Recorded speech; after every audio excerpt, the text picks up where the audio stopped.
Welcome to another Pirkei Avot text explication video with me, your host, Rabbi Drew.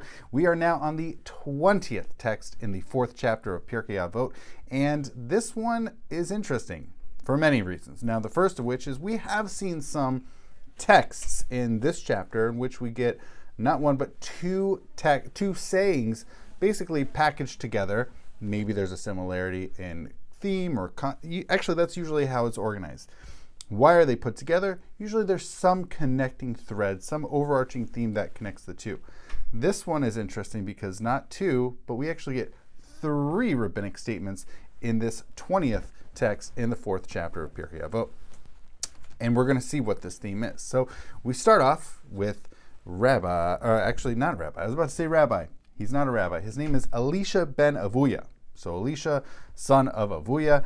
Now, Elisha ben Avuya, if I could just take a moment, he actually is an interesting character within the realm of the rabbis because he had sort of been a rabbi and then he went away from it. He had an experience and he was no longer part of the rabbinic cohort, as it were. He went off on his own path. This interesting character, deserving of a conversation for another time. But he says, Halomed yelad lamahu domeh. Now, a child who learns, to what is this child comparable?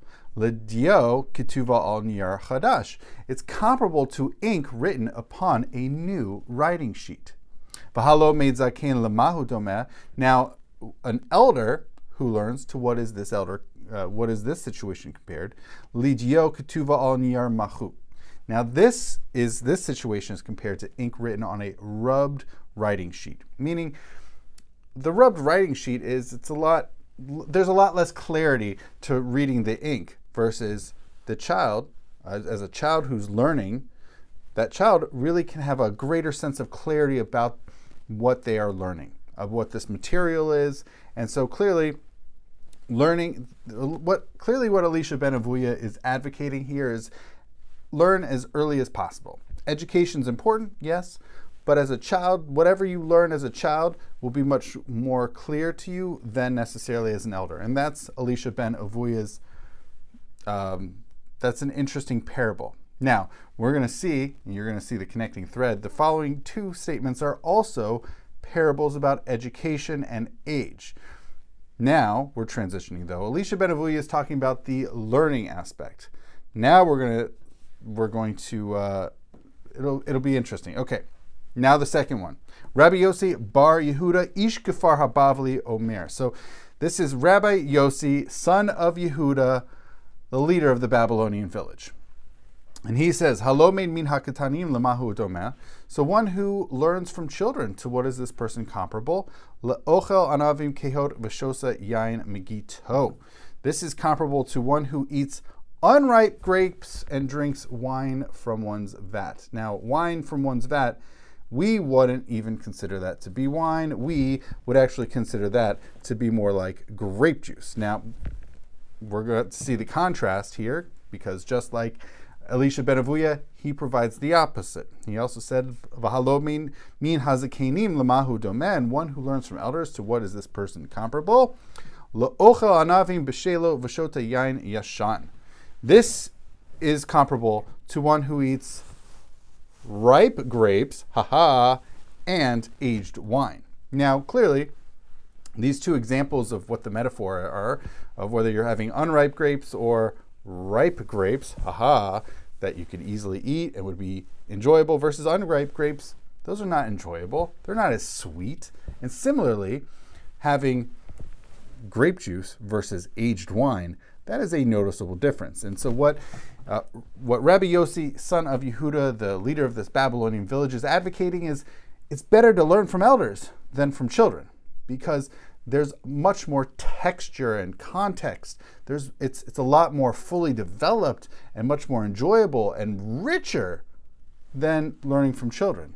That knowledge is not, whatever wisdom, knowledge, or other teaching that they're passing on is not as developed as learning from elders.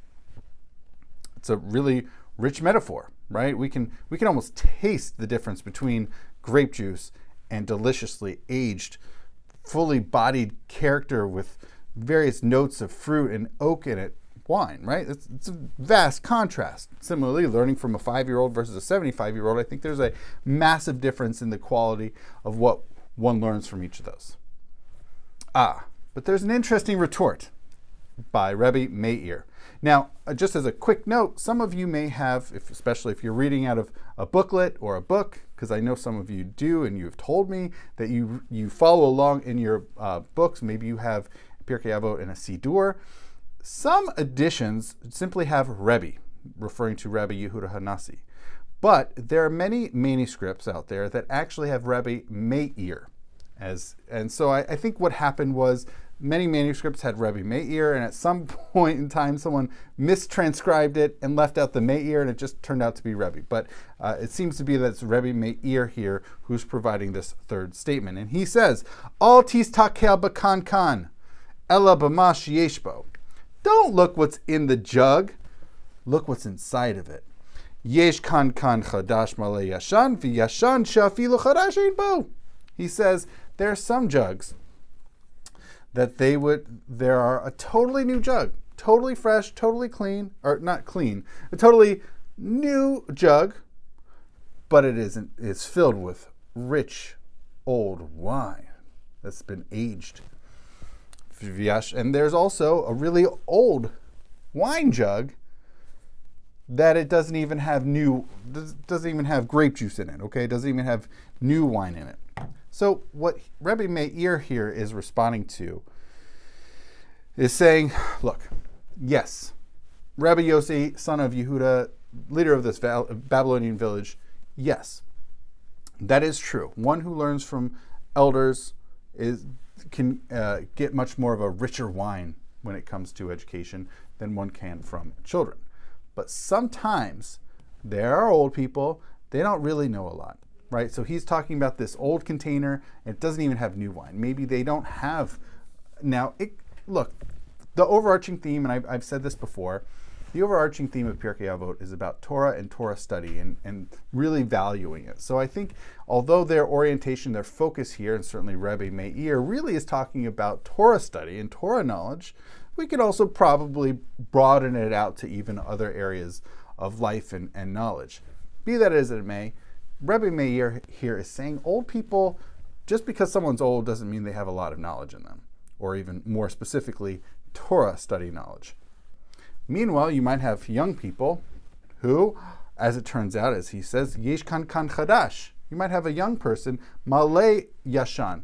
They're filled with a wealth of knowledge, despite their outer appearance. So, interesting retort here from Rebbe Meir to the ripened the grape juice and the ripened grapes, as it were. So interesting things about education. So just to recap, the first of these three statements by Elisha ben Avuya is talking about one who learns as a child. The clarity they get is much better than a clarity that one would when studying or learning as an elder.